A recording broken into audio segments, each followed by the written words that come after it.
ஒரு canvas sheet or canvas board எடுத்துக்கோங்க. அதில் வந்து க்ரையான்ஸை எல்லா கலரும் வர மாதிரி அடிச்சுக்கோங்க. அதுக்கப்புறமா ஒரு பேப்பர் ஆர் உங்களோட ஃபிங்கர் வச்சு அதை ஃபுல்லாக ஸ்ப்ரெட் பண்ணிக்கோங்க. நெக்ஸ்ட்டு என்ன பிக்சர் உங்களுக்கு வேணுமோ அதை நீங்கள் ட்ரா பண்ணிக்கலாம். ட்ரா பண்ண முடியல அப்படின்னா ட்ரேஸ் கூட பண்ணிக்கலாம். ட்ரேஸ் பண்ணுறீங்க அப்படின்னா ஃபஸ்ட்டு ட்ரேஸ் பண்ணதுக்கப்புறமா க்ரையான்ஸ் வச்சு கலர் பண்ணிக்கோங்க. நான் வந்து பெர்மனன்ட் மார்க்கர் யூஸ் பண்ணி அதோட அவுட்லைனை போட்டிருக்கேன். இமேஜோட இன்சைடில் நான் இந்தியனிங் அப்படின்னு சொல்லுவாங்க, ட்ராயிங்க்கு யூஸ் பண்ணக்கூடிய இங்கு, அதை வச்சு ஃபுல்லாக கவர் பண்ணியிருக்கேன்.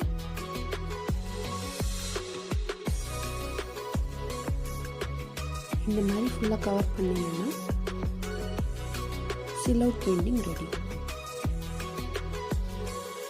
Thanks for watching.